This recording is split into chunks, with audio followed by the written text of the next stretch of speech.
Hey guys, it's Eviana. And Claire. Welcome back to our podcast, When the Camera's Live. If you're new here, this podcast is about media coverage and how it can create a false depiction of world events. So in today's episode, how media misrepresented Hurricane Katrina, we will be answering the question, how did the media coverage cause a false depiction of the damage of Hurricane Katrina? Hurricane Katrina makes landfall. Within hours, New Orleans begins to flood. Families climb onto rooftops. Thousands gather inside the Superdome for shelter. But as Americans watched the disaster unfold on live television, another story was forming. News stations reported rapes, murders, snipers firing at helicopters, entire shelters are described as violent war zones. So today we're asking, how did media coverage create a false depiction of Hurricane Katrina? We'll look at how early reporting spread misinformation, how race influenced media framing, and how these false narratives shaped public opinion and delayed real help. Hurricane Katrina struck New Orleans in August 2005. Over 1,800 people died. Entire neighborhoods were destroyed. Communication systems were down. Journalists rushed to report breaking news with limited verified information. According to Madison Gray in the Time magazine, media coverage was rushed and influenced by long-standing racial stereotypes, which shaped how survivors were portrayed. Gray explains that black survivors were often described as criminals rather than victims. That language mattered because words shaped perception. There are reports of rapes and murders inside the Superdome. Law enforcement has lost control. The city has descended into chaos. Those were the headlines Americans heard. But the congressional investigation later stated that many of the most shocking claims were, quote, unsubstantiated rumors that were repeated without verification. The report concluded that the exaggerated crime stories contributed to confusion and delayed response efforts. In other words, while people needed food, water, and rescue, the country was focused on violence that largely didn't exist. But the exaggeration of crime wasn't the only issue. The language used in coverage revealed something deeper. In one widely discussed example, two nearly identical photos were published after the storm. In one image, a black man carrying groceries was described as looting. In another, a white couple doing the same thing was described as finding food. Same action, completely different framing. According to Madison Gray in Time magazine, this difference in wording reinforced long-standing racial stereotypes. Gray argues that black survivors were often portrayed as threats, while white survivors were portrayed as resourceful. Today, we have a special guest joining us on the podcast.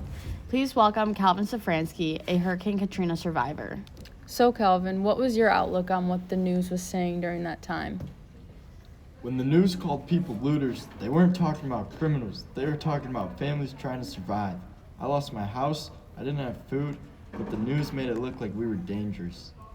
That kind of language doesn't just describe reality, it shapes it. When audiences hear looters, they picture lawlessness. When they hear finding food, they picture survival. And that difference matters, especially during a crisis. As the floodwaters receded, investigations began, and the narrative started to change. The U.S. House of Representatives' bipartisan report, titled A Failure of Initiative, concluded that many of the most widely reported crime stories were either exaggerated or completely unverified.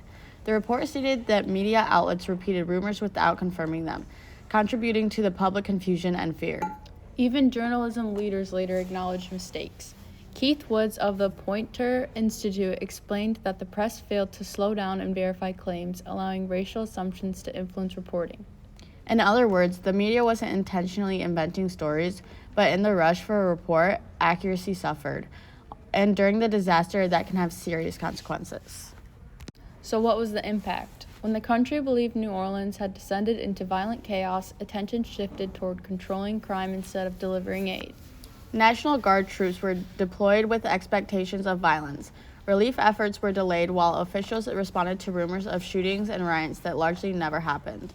The congressional report concluded that these exaggerated reports contributed to confusion during emergency response efforts.